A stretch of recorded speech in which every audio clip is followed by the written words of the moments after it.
Las capacidades intervencionistas y de resolución de problemas en nuestros pacientes con enfermedad renal crónica va cobrando más y más protagonismo y relevancia. A continuación, el doctor Alejandro Chávez Durán, egresado de nuestro Centro Médico Nacional de Occidente en el 2011 y que cuenta con un diplomado en ecografía y nefrología intervencionista, actualmente médico adscrito a nefrología y profesor adjunto en el Hospital General Regional número 46, nos hablará acerca de un caso de enfermedad renal crónica y agotamiento vascular. Muchas gracias, doctor. Muchas gracias, Ricardo. Bueno, buenas tardes a todos. Es un placer y un gusto estar aquí frente a todos ustedes. Muchas gracias por la invitación y sobre todo, más que nada, por la oportunidad. Una excelente idea del comité organizador juntarnos de esta manera para aumentar nuestros conocimientos y también, sobre todo, las aportaciones que hacemos en el día a día cada uno de nosotros. Bueno, pues vamos a dar un giro a esto, ¿verdad? Hablamos mucho del glomérulo y ahora vamos a dar un giro a hablar de los vasos sanguíneos de nuestros pacientes, que desde mi punto de vista están ligeramente olvidados, ¿verdad? Nos abocamos mucho a las glomerulopatías y al trasplante renal, que no está mal, está muy bien, pero de repente se nos olvidan un poco los pacientes con los que nos enfrentamos día a día. Bueno, una frase para empezar, ahora sí que a propósito de este tema, ¿verdad? Que de Henry Ford: no es lo difícil lo que nos detiene, sino lo que pensamos que es difícil. Es decir, muchas veces nos enfrentamos a situaciones que pensamos que no podemos resolver, pero probablemente es porque no lo intentamos, ¿verdad? No lo intentamos. Entonces, bueno, un poquito nada más como antecedentes, pues ya sabemos todos que el acceso vascular en hemodiálisis es fundamental, es uno de los factores más importantes para otorgar un tratamiento adecuado y efectivo para nuestros pacientes que tienen enfermedad renal crónica en etapa terminal.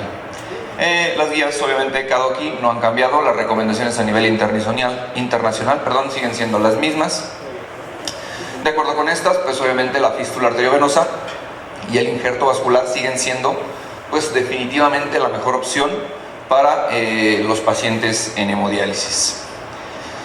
Sin embargo, y en esto nos enfrentamos todos los días a estas situaciones, por múltiples razones en nuestros pacientes, la mala calidad de los vasos sanguíneos, que tienen muchos de ellos, sobre todo que ya están muy afectados por múltiples enfermedades como diabetes e hipertensión, una mala maduración de la fístula, aquí por las condiciones del paciente, el estado nutricio y también a veces por el equipo quirúrgico. Y definitivamente la causa más frecuente, que bueno, muchos de nuestros pacientes ingresan o nos llegan ya con urgencia dialítica en esta etapa en la que no hubo una programación, un adecuado tratamiento, ni preventivo ni programado para el inicio de una terapia de sustitución de forma adecuada. En Estados Unidos el reporte es que el 75% de los pacientes inician una terapia de sustitución, con hemodiálisis la van a iniciar a través de un CVC, ¿verdad? De un catéter venoso central. Esta es una información ya muy viejita, pero también está reportada en nuestro instituto. Más del 94% de nuestros pacientes inician hemodiálisis a través de un catéter venoso central. Yo la verdad es que en el día a día pudiera casi apostar porque el 100%, ¿verdad? O el 99.5% dentro del instituto empiezan una terapia de hemodiálisis con un CVC. Por lo menos no recuerdo ninguna de mis guardias en la residencia y en la práctica dentro del instituto que empezaran con una fístula ya hecha y programada o un injerto. Y esa es una gran deficiencia que tenemos, pues, en nuestro sistema de salud. Bien, pues esto obviamente que nos lleva a que sabemos que en la actualidad hay muchas técnicas ya estandarizadas, actualizadas, nuevas, que son obviamente las tecnologías aplicadas a la medicina, como el uso de ultrasonido, ya prácticamente es del diario, es del común, algo que en nuestra época de formación, de muchos de los que estamos aquí, ni siquiera sabíamos que existía, y ya se ha vuelto un uso rutinario el aplicar o el colocar los catéteres vasculares con ultrasonido, algunos guiados por tomografía, o incluso el uso de la fluoroscopía, que obviamente nos pueden ayudar definitivamente a que haya una colocación más certera, más adecuada e idónea para nuestros pacientes. Sin embargo, bueno, estamos enterados y todos conocemos que los procesos que complican los excesos vasculares, como las infecciones, las trombosis intraluminales por procesos infecciosos o por malos manejos en el tratamiento de las sesiones, bueno, van a complicar estos procedimientos y bueno, pueden llegar a que haya una estenosis vascular y una obstrucción venosa. Estas complicaciones, bueno, van a favorecer que se desarrolle esta estenosis central que se reporta, esto es una literatura obviamente internacional, hasta el 50% de nuestros pacientes van a llegar a tener una estenosis central, la cual sabemos todos que consiste en que hay una trombosis parcial o total de la vena cava superior en cualquiera de sus porciones. Esto va a conllevar a que nuestros pacientes pierdan los vasos sanguíneos convencionales para la colocación y el desarrollo de accesos vasculares óptimos. Entonces, en este preámbulo, en esta pequeña introducción, bueno, conocemos los antecedentes y ante eso, pues, nos va a llevar a que hay una tendencia de manera exponencial, eso ya lo sabemos, todas las ponencias van en esta tendencia, hay un aumento en la población de enfermedad renal crónica, no se detiene, y obviamente que requieren de inicio de hemodiálisis. Hay una mayor sobrevivencia definitivamente por los programas de trasplante renal y claro también porque hay mejores técnicas de tratamiento extracorpóreo. Esto obviamente lleva como consecuencia a que el paciente con enfermedad renal crónica que requiere una terapia de sustitución pues va a estar de manera prolongada dependiendo de estos angioaccesos venosos, ya sea antes o también incluso después del trasplante renal. Esto obviamente nos va a conllevar a que hay una pérdida progresiva de los accesos vasculares convencionales, lo cual nos va llevando o nos lleva a utilizar accesos vasculares poco frecuentes o no convencionales. Bien, pues ahora sí, presentamos nuestro caso clínico, que se trata de una mujer de 35 años de edad, que es originaria de aquí de Guadalajara, estado civil casada, escolaridad, licenciatura, religión católica. Los antecedentes de importancia, bueno, pues se diagnostica con lupus eritematoso sistémico en el año de 1997, pues la nefritis lúpica hace su trabajo y la lleva a una enfermedad renal crónica en estadio 5 y bueno, esto requiriendo un tratamiento de terapia sustitutiva, inicia con diálisis peritoneal en el año 2000, dura un año en lo que se hace el protocolo de trasplante, se trasplanta en este centro y el trasplante renal con injerto funcionante aproximadamente 12 años, ¿verdad? Después de eso, bueno, pues con disfunción del injerto, pérdida del mismo, vuelta a diálisis peritoneal y desde el marzo del 2013, regresa a diálisis peritoneal en 2013 cuando pierde el injerto, tres años aproximadamente con diálisis peritoneal y después pérdida de la cavidad en marzo del 2016 y posteriormente pues hemodiálisis. Y claro, lo más importante en nuestro caso, o uno de los aspectos más importantes, pues los antecedentes, ¿no?, de los accesos vasculares para hemodiálisis, una fístula arteriovenosa brachiocefálica derecha, catéter no tunelizado yugular derecho, no tunelizado yugular izquierdo, tunelizado yugular derecho, no tunelizado femoral izquierdo, tunelizado yugular izquierdo, tunelizado femoral izquierdo, no tunelizado femoral izquierdo, no tunelizado subclavio izquierdo, no tunelizado subclavio derecho, tunelizado femoral derecho, tunelizado ilíaco izquierdo, tunelizado ilíaco derecho y un no tunelizado axilar derecho, es decir, 14 accesos vasculares. ¿Sí? En un periodo de, bueno, este es un caso que está en el 2022, fue cuando lo identificamos, del 2016 al 2022, 14 accesos vasculares con un tremendo error por parte de nosotros como nefrólogos y probablemente de su equipo de tratamiento multidisciplinario, que claro que ya lo identificaron, es decir, solo un acceso vascular recomendado idóneo por las guías, ¿verdad? De ahí para allá todos los demás son accesos que se pueden considerar como permanentes, pero que realmente no lo son. Bien, pues entonces llega al departamento de urgencias, como en cualquier guardia, es un paciente que vemos todos los días, los residentes en las guardias diario. Nos enfrentamos a esto, no es nada nuevo, no es nada diferente a la clínica. Motivo de ingreso, pues la paciente por disfunción del acceso vascular, el axilar no tunelizado que traía, de 10 días sin recibir una sesión de hemodiálisis, llega con disnea en reposo, astenia, dinamia, náusea, palpitaciones, edema generalizado y anuria, es decir, lo de diario en las guardias. El motivo de ingreso en los signos vitales, al ingreso en los signos vitales, una frecuencia cardíaca de 110, respiratoria de 25, temperatura de 36.7 y una tensión arterial de 150/75. En la exploración física, pues datos relevantes: palidez generalizada, estertores sucrepitantes bilaterales, precordio rítmico, taquicardia, S3, galope y edema generalizado. Ya se empezaba a estandarizar la realización del el rastreo ecográfico en los diferentes órganos para intentar valorar el estado hemodinámico y congestivo del paciente, de congestión venosa. Y bueno, se concluye aquí que se realiza un estudio, una valoración de POCUS, encontrando un patrón B pulmonar en 2 cuadrantes: una BCI, vena cava inferior, no colapsable y que medía más de 2.1 centímetros, y un Vexus C.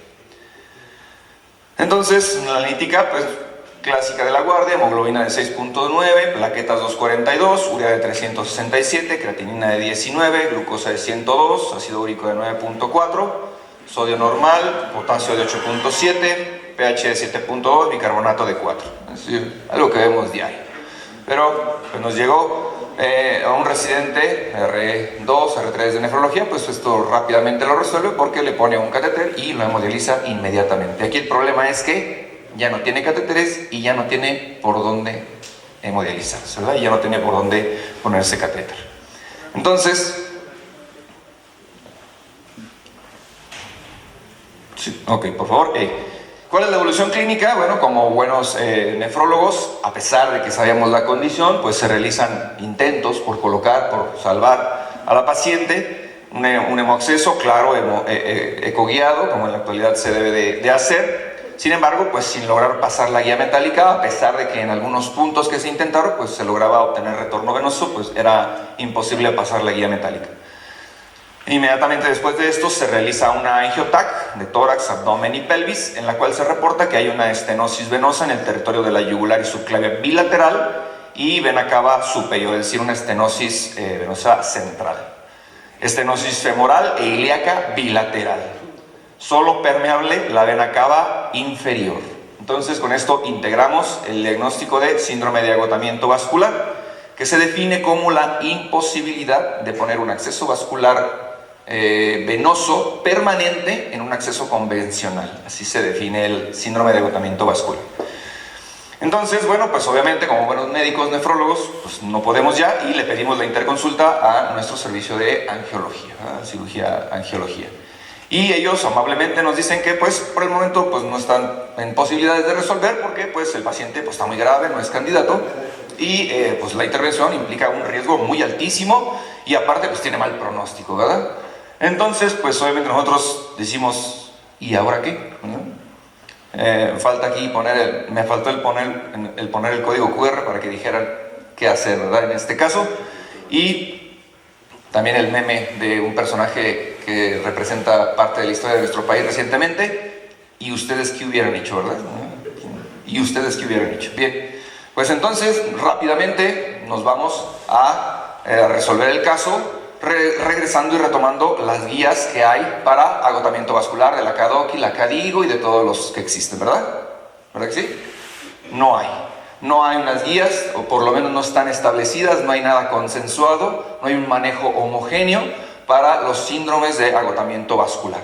Hay algunos grupos españoles, algunos grupos asiáticos, algunos grupos estadounidenses que norman algunas sugerencias de acuerdo a sus reportes de casos y al trabajo personal y localizado en algunos de sus hospitales, como por ejemplo aquí en esta revista publicada de Vascular Access en el 2019 en el departamento de Damanhur de nefrología en Egipto. Entonces ellos dicen algo pues bien sencillo, ¿no? Tienes un paciente que tiene complicaciones vasculares, hazle un ultrasonido Doppler y, bueno, esto refiriendo que tenga las dos yugulares trombosadas, las dos yugulares internas. Entonces, vele si la yugular externa está permeable y si mide más de 5 milímetros le pones un catéter. Mide menos de 5 milímetros, entonces búscale las subclavias. Pero, la innominada, no más que la innominada, pues sería por tomografía. Y si no se puede, pues entonces chécale las subclavias, pero si la subclavia está programado para una fístula o un acceso permanente, no las punciones. Si no tiene ninguna programación, pues punciónalas. Si no se puede, vete a las femorales, si no se puede, vete a las ilíacas, y si no se puede, encomiéndate a Dios, ¿verdad? Entonces, ya mencionan acá, por última opción de tratamiento, bueno, pues los accesos no convencionales, ¿no? Que es el abordaje de la vena cava inferior, transhepático, translumbar, etcétera, etcétera. Entonces, pues nos fuimos a revisar esas situaciones. Recientemente, en el 2024, el año pasado, el Grupo de Nefrointervención de México, en este caso, en este artículo publicado por el doctor Néstor, nefrólogo intervencionista en el ISSSTE de Puebla, y el equipo del doctor Moguel de Nefrointervención de México publicaron este artículo donde ellos sugieren este algoritmo en pacientes con acceso vascular pues agotado, ¿no?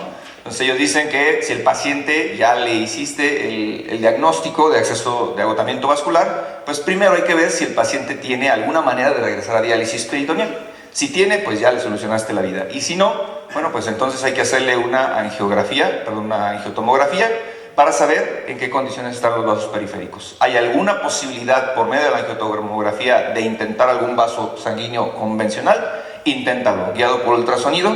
Y si no puedes, entonces hay que rastrear las venas del hígado para intentar poner un catéter transhepático. Y si las venas del hígado no están permeables o no son lo suficientemente gruesas en calibre, pues entonces hay que intentar otros no convencionales como es el translumbar, el transrenal, axilar, popliteo, intraarterial o incluso, por ejemplo, también hay reportes en la literatura de transovárico. Bien, entonces, bueno, pues ¿qué es lo que nosotros hicimos? Pues analizar estas guías y volver a sesionar, intentando darle alguna oportunidad o esperanza a la paciente. Se revalora el caso, se sesiona y bueno, se decide intentar la colocación de un acceso no convencional en la vena cava inferior a través del abordaje translumbar. Y nos vamos a las técnicas que ya están descritas, porque obviamente que no hacemos esto todos los días. Y entonces revisamos las técnicas previamente descritas. La primera descrita por el Dr. Kinney en 1985 en la revista Surgery. Y es en Estados Unidos, obviamente. Es un abordaje, es el primer abordaje que se describe, por lo menos en la literatura, de la vena cava, el abordaje a través de punción translumbar, pero era un catéter para nutrición parenteral. Y fue hasta el año de 1990 que el doctor Long también describe, pero ya él, un radiólogo intervencionista, que describe 6 casos, pero ya para pacientes en hemodiálisis. Ellos dicen, bueno, hay que realizarlo en la sala de fluoroscopía, el paciente se pone en prono, hay que esterilizar el flanco posterior derecho, el sitio de punción es 2 centímetros arriba de la cresta ilíaca, ¿verdad? Arriba de la espina, en la parte más alta de la cresta ilíaca, 2 centímetros arriba, con anestesia local o con una sedación leve corta. Se intenta la canulación de la vena cava con una aguja Shiva 18 a 20 de 15 a 20 centímetros de longitud y se dirige a 15 grados en el sentido horizontal, es decir, dirigiéndose a la línea media del paciente, y 45 grados dirigiéndose en sentido longitudinal, es decir, hacia la cabeza del paciente. Realizar el procedimiento estrictamente bajo fluoroscopía directa. Bueno, pues primer tope, nosotros no contábamos en ese momento con una sala de hemodinamia y ningún acceso a equipo de fluoroscopía, pero era importante revisar la técnica. Ellos describen que ya estando en la sala de fluoroscopía, la referencia anatómica mencionada, se punciona al paciente, se va dirigiendo la aguja hasta llegar al borde de la vértebra y pues ahí se aspira hasta que nos dé retorno sanguíneo, y ya una vez que nos da retorno sanguíneo se mete en medio de contraste. Y si el medio de contraste pinta hacia la parte cefálica del paciente, pues ya le hicimos, ya estás en la vena. Si el medio de contraste va hacia abajo, pues estás en la arteria, ¿verdad? Que es algo sumamente raro en estas situaciones de funcionar la arteria, la aorta. Entonces, una vez localizada la aguja, paralela, se aspira y se corrobora. Se pasa la guía, que es una guía muy delgada, diferente a la que utilizamos en el procedimiento habitual de un catéter, de prácticamente menos de un French, o sea 0.083 milímetros, y después de pasar esa guía, la técnica dice que ya una vez pasando esa guía se pasa un dilatador delgado y a través de ese segundo dilatador ahora sí podemos pasar la guía normal. Pero, y el túnel subcutáneo para medir al paciente, bueno, se mide en la espalda del paciente, previamente se marca más o menos la distancia equitativa a la carina del esternón y después se mide a lo largo de la columna, y habitualmente el túnel debe de ser la salida en la unión de la espalda con el abdomen, es decir, en la línea axilar media o anterior más o menos. Y el catéter, si es demasiado largo, puede ser un túnel en 2 incisiones, ¿verdad? Se puede hacer un túnel más largo. Muy bien, pues Primera limitante, no teníamos la fluoroscopía. Segunda limitante, no teníamos el equipo. El equipo, ya saben ustedes que hay un equipo, un kit especial diseñado, determinado para el abordaje translumbar. En México está escaso, muy difícil de conseguirlo, por no decir que imposible, solo por pedido. Dura aproximadamente entre 8 y 10 días, tiempo que no teníamos con nuestra paciente. Y bueno, claro, pues el equipo tiene todo, tiene 2 guías, tiene un pillaway con un dilatador al doble de lo que habitualmente utilizamos, es decir, de 30 centímetros, y tiene un dilatador sumamente delgado, que es el primero que pasa a través de una guía muy delgadita, y tiene obviamente el kit su aguja de Shiva, ¿verdad? Su aguja de Shiva, y para poder realizar el procedimiento. Pero pues no lo teníamos. Entonces, pues como buenos mexicanos y como parte del Instituto Mexicano del Seguro Social, pues tuvimos que adaptarnos. Y entonces lo hicimos consiguiendo un catéter normal de los que conocemos, de 50 centímetros, ¿verdad? Y conseguimos un catéter de drenaje multipropósito, los que les llaman como de derivación de la vía biliar, donde conseguimos la aguja de Shiva, la guía delgadita y los dilatadores progresivos, ¿verdad? Para después hacer los cambios por los dilatadores correspondientes del catéter habitual. Y la técnica que nosotros hicimos, bueno, esa técnica modificada era, primero le realizamos a la paciente un TAC de abdomen, ¿verdad? Para medir la distancia de la piel a la vena cava, que en específico de ella fueron de 10.2 centímetros, es decir, un TAC antes del procedimiento, medimos la línea media y trazamos, hacemos una figura y marcamos el sitio donde vamos a puncionar, más o menos en la referencia anatómica ya ampliamente mencionada, con un clip, le pegamos el clip a la paciente, le hacemos el corte topográfico y identificamos el sitio donde vamos a entrar. Y de ahí medimos la distancia hacia la vena cava, ¿verdad? Entonces 10.2 centímetros en ella. En promedio menciona la literatura que la distancia de piel a vena cava en una persona con un índice de masa corporal de entre 23 y 27 debe de ser de entre 7 y no más de 10 centímetros. En ella estaba en 10.2, entonces está más o menos dentro del rango habitual, ¿verdad? Entonces el sitio de punción fue el mismo, anestesia local, y le pusimos una sedación con dexmetomedina. Intentamos canular la vena. Lo que hacemos es el sitio de punción marcado, dirigimos la aguja y entramos los 10 centímetros que nos corresponde dirigido hacia la línea media. Generalmente pues es difícil atinarle a la primera punción. Después del primer intento hicimos varios cortes, es decir, hacemos varios cortes donde nos damos cuenta dónde entramos, cómo vamos entrando y el momento en el que ya estamos propiamente en la vena, ¿verdad? Entonces nos da retorno sanguíneo y una vez dándonos retorno sanguíneo pasamos la guía milimétrica, la guía más delgada, y ya después de pasar la guía delgada pasamos de manera progresiva los dilatadores para poder pasar la guía más gruesa. Entonces aquí está el tomógrafo y estamos haciendo la punción guiada que nos dio retorno y estamos pasando las guías. Posteriormente pasamos la camisa con el dilatador y metimos después el catéter, ¿verdad? Previamente haciendo el túnel subcutáneo. Y gracias a Dios se logra la colocación del acceso vascular en la vena cava inferior a través de un abordaje translumbar de manera exitosa, quedando permeable y funcional sin complicaciones aparentemente. La paciente duró con ese acceso vascular funcional 1 año y medio. Desgraciadamente ya en la actualidad la paciente falleció por otras complicaciones extras de la enfermedad renal, pero 1 año y medio de funcionalidad adecuada de este acceso vascular. Y bueno, esta es la reconstrucción que hicimos posterior a la colocación del catéter, donde se observa el catéter, obviamente el túnel subcutáneo, entramos y la unión pues, del catéter en adecuada posición en la aurícula derecha.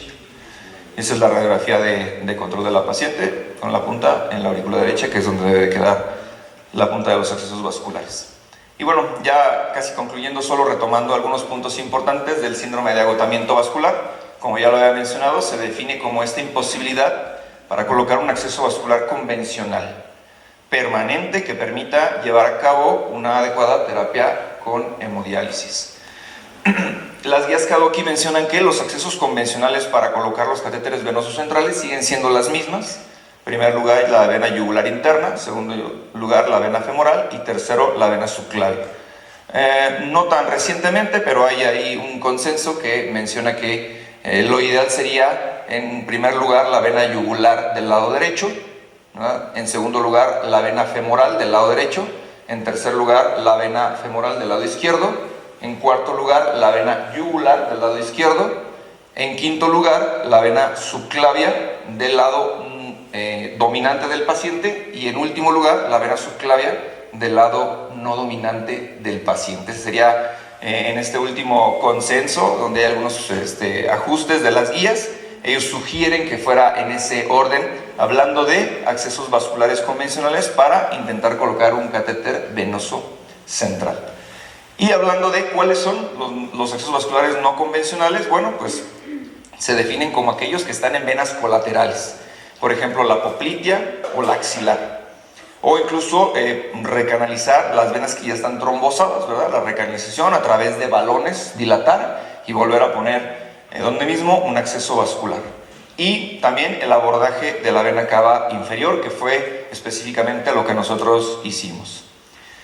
Entonces, ¿cuáles serían las indicaciones de los accesos vasculares no convencionales? Pues obviamente falla de accesos venosos convencionales, una trombosis de la vena cava superior, es decir, la estenosis central, un síndrome de agotamiento vascular, y alguna literatura menciona que también, si el paciente está programado para trasplante renal, no sería una mala idea abordar la vena cava por algunos beneficios que tiene el abordaje translumbar o transhepático. El abordaje de la vena cava inferior pues se lleva a cabo a través del abordaje transhepático, a través del abordaje translumbar, y otros reportados en la literatura, algunos casos, algunas series, transrenal e incluso algunos transovárico. ¿Cuáles son las ventajas de este abordaje? Bueno, pues que las venas femoral e ilíaca quedan intactas para el trasplante, que en nuestros pacientes no es raro, que a veces puede ser una contraindicación para que incluso se lleve a cabo la implantación del injerto en la vasculatura de las arterias y las venas ilíacas. Entonces, la literatura española menciona que no es una mala opción, hay mucho abordaje en la parte superior. Antes de tomar las femorales, pudiéramos optar por el abordaje translumbar. Hay un menor riesgo de trombosis venosa profunda por el calibre de la vena. Definitivamente hay un menor riesgo de infección, es una zona que no aumenta el riesgo de infecciones. Hay un menor riesgo de migración del catéter, y los cuidados pues son de cualquier catéter habitual, ¿verdad? No hay un cuidado específico. Aquí observamos este trabajo, que es del 2019, del grupo español, del 12 de octubre. Es uno de los trabajos en donde mencionan, bueno, que tiene más número de catéteres, 40. De esos 40, 24 son translumbares y 16 son transhepáticos. Analizan la sobrevida y bueno, aquí ellos concluyen que el catéter translumbar parece ser que es una mejor opción en la sobrevida a largo plazo del catéter, o sea, funcionando el catéter, ¿verdad? A eso se refiere. Las complicaciones pues es baja, realmente relacionadas al procedimiento. Ya en la actualidad nosotros hemos realizado 11 colocaciones y realmente las complicaciones son bajas. Igual que todo, la sepsis, infecciones locales, trombosis de la vena cava que se pueden reportar, y las indicaciones para recambiarlo, pues infección, flujos bajos del catéter o incluso disfunción mecánica. ¿Cuáles son las opciones ya para nuestros pacientes con agotamiento vascular? Bueno, pues estas que les acabo de comentar. Ahí está la colocación del transhepático, translumbar, en otras. Y bueno, la tendencia en la actualidad, también ya obviamente me imagino ampliamente conocido por todos, los injertos alargados, ¿verdad? Las conexiones ya de injertos muy prolongados como húmero yugular o fémoro axilar, ¿verdad? O fémoro atrial, ¿verdad? Son injertos que tratan de rescatar un acceso permanente para un paciente con agotamiento vascular. Últimamente pues también ya muy en boga el uso de este híbrido, ¿verdad? De injerto fístula, que una parte pues está diseñada para introducirse en una vena previamente trombosada. Tiene algunas características físicas para eso, para que se logre poner a través de una vena trombosada y localizar la punta en la aurícula. Una parte va subcutánea, hay un conector de titanio, y este conector de titanio se conecta propiamente por el injerto, ¿verdad? Con el injerto que va hacia la arteria, en este caso pues la braquial. Entonces, esas son las opciones que tenemos en la actualidad para nuestros pacientes con agotamiento vascular. Ya para terminar, que estamos con el tiempo muy encima, pues ¿qué es el mensaje o las conclusiones que quisiera dejarle tanto a mis compañeros, a mis maestros, a mis compañeros, a las generaciones que vienen? Que bueno, no despreciemos, la estenosis venosa central no es baja, es alta en nuestros pacientes. Esto es reportado en la literatura internacional. Nosotros no tenemos una estadística de nuestros pacientes. Yo en lo personal creo que es más del 50%, pero no es despreciable. Entonces hay que tratar de cuidar a los pacientes para que no desarrollen esta complicación. El síndrome de agotamiento vascular es cada vez más frecuente. Realmente en el hospital donde estoy actualmente, pues no es a lo mejor de exagerar, pero 1 o 2 pacientes por mes nos llegan con agotamiento vascular. No existe un consenso aún general aceptado, es decir, no hay una guía, no hay una norma, no hay algo que esté consensuado a nivel internacional sobre el manejo de estos pacientes, es decir, falta investigación y falta trabajo en este tema. El abordaje, como el que hicimos nosotros, de la vena cava a través de la vía translumbar, es una buena opción para nuestros pacientes con agotamiento vascular, y la sobrevida del catéter es bastante buena, ¿verdad? Es bastante buena. Se requiere más consenso y definitivamente un trabajo de equipo multidisciplinario para el manejo de estos pacientes, y esto es bien importante. Hay que tratar de invitar y de convencer a que estos pacientes son importantes, no porque estén en esta situación los vamos a desahuciar o a darles la bendición. Hay que tratar de buscar un radiólogo que esté dispuesto a ayudar, un angiólogo que esté dispuesto a ayudar, una sala de hemodinamia que esté dispuesta a cooperar y un nefrólogo que quiera animarse a hacerlo, ¿no? Porque definitivamente que cada vez es más la incidencia de estas complicaciones y necesitamos no generar conflicto y rencilla con las demás especialidades, sino más bien hacer un equipo multidisciplinario para poder ayudar mejor a nuestros pacientes. Pues muchas gracias por su atención.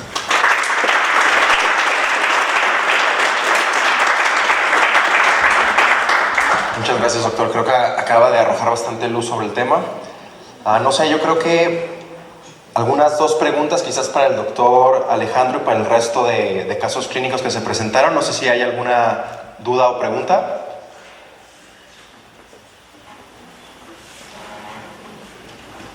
Parece que no. Entonces, hago entrega del reconocimiento al doctor Alejandro Chávez.